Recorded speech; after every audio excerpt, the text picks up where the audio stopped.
एक जंगल में एक बहुत ही खूंखार शेर रहता था। वह रोजाना शिकार पर जाता और एक दो की जगह कई जानवरों को मार देता था। धीरे धीरे जंगल से जानवर कम होने लगे। यह सब देखकर जंगल के सभी जानवर डरने लगे, क्योंकि शेर अगर इसी तरह शिकार करता रहा तो एक दिन ऐसा आएगा जब जंगल में शेर के अलावा कोई दूसरा जानवर नहीं बचेगा। इस भय से भयभीत होकर जंगल के सभी जानवर घबरा गए। एक दिन जंगल के सारे जानवर इकट्ठा हुए और शेर को बेवजह शिकार करने से रोकने के लिए कोई उपाय सोचने लगे। काफी देर सोच विचार करने के बाद अंत में उन्होंने तय किया कि वे सब शेर के पास जाकर उससे इस बारे में बात करेंगे। दूसरे दिन जानवरों का एक समूह शेर के पास पहुंचा। उनको अपनी ओर आते देख शेर घबरा गया और गरजकर पूछा, क्या बात है? तुम सब यहाँ क्यों आए हो? महाराज, हम आपके पास एक निवेदन लेकर आए हैं। आप हमारे राजा हैं और हम आपकी प्रजा। आप जब रोजाना शिकार करने निकलते हो तो कई जानवरों को मार डालते हो, जिससे हमारी संख्या तेजी से कम होती जा रही है। आप उन सबको खा भी नहीं पाते हो। महाराज, अगर ऐसा ही चलता रहा तो कुछ ही दिनों में आपके सिवाय जंगल में कोई नहीं बचेगा।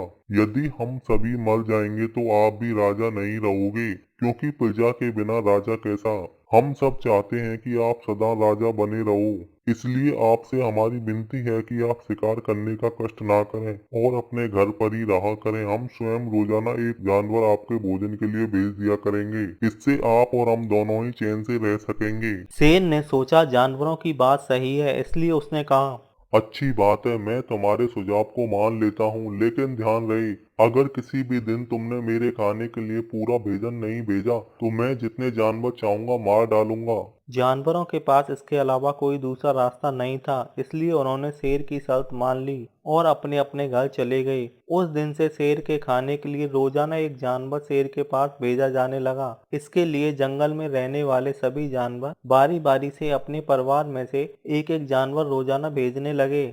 समय बीतता गया। एक दिन खरगोशों के परिवार से एक नन्हे से खरगोश को शेर के भोजन के लिए चुना गया। वह खरगोश देखने में जितना छोटा था उतना ही चतुर भी था। उसने सोचा, बेकार में शेर के हाथों मरना मूर्खता होगी। अपनी जान बचाने के लिए कोई उपाय अवश्य करना चाहिए और कोई ऐसी तरकीब ढूंढनी चाहिए जिससे इस मुसीबत से सभी को सदा के लिए छुटकारा मिल जाए। थोड़ी देर सोचने के बाद उसने शेर से बचने का एक उपाय सोच लिया। अब खरगोश धीरे धीरे आराम से शेर के घर की ओर जाने लगा। शेर के पास पहुंचने में उसे बहुत देर हो चुकी थी। शेर का भूख के मारे बुरा हाल था। शेर ने जब एक छोटे से खरगोश को अपनी ओर आते देखा तो गुस्से से लाल हो गया और गरज कर बोला, तुम्हें किसने भेजा है? एक तो पिद्दी से हो, ऊपर से इतनी देर से आ रहे हो। जिन बेवकूफों ने तुम्हें भेजा है मैं उन सबको ठीक करूंगा। एक एक का इलाज ना किया तो मेरा नाम भी शेर नहीं। शेर के सामने पहुंचकर नन्हे खरगोश ने आदर से जमीन तक सिर झुकाकर कहा, महाराज, कृपा करके अगर आप मेरी पूरी बात सुन लेंगे तो आप मुझे यहाँ किसी अन्य जानवर को दोष नहीं देंगे।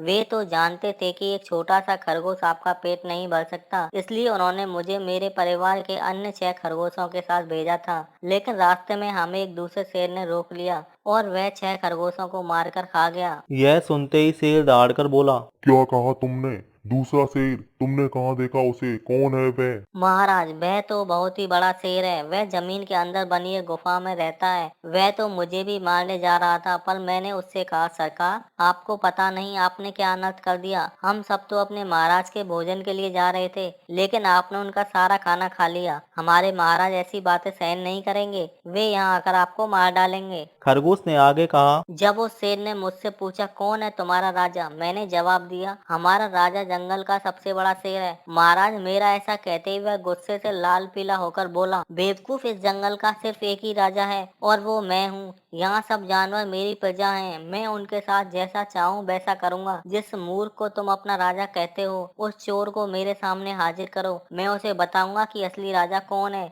महाराज, इतना कहकर उस शेर ने आपको बुलाने के लिए मुझे यहाँ भेज दिया। खरगोश की बात सुनकर शेर को बहुत गुस्सा आया और वह जोर से दहाड़ने लगा। उसकी भयानक दहाड़ से सारा जंगल दहलने लगा। शेर दहाड़कर बोला, मुझे अभी उस मूर्ख का पता बताओ। मैं जब तक उसे जान से नहीं मार दूंगा तब तक मुझे चैन नहीं मिलेगा। सही कहा महाराज, उस दुष्ट की सजा मौत ही है। अगर मैं और बड़ा और ताकतवर होता तो खुद ही उसके टुकड़े टुकड़े कर देता। चलो, रास्ता दिखाओ, तुरंत बताओ किधर चलना है। इधर आइए महाराज, इधर। खरगोश शेर को रास्ता दिखाते हुए कुएं के पास ले गया और बोला, महाराज वह दुष्ट शेर जमीन के नीचे किले में रहता है और सावधान रहना महाराज, क्योंकि किले में छुपा हुआ दुश्मन खतरनाक होता है। मैं उससे निपट लूंगा, तुम तो यह बताओ वह कहाँ है। कुएं की तरफ इशारा करते हुए खरगोश बोला।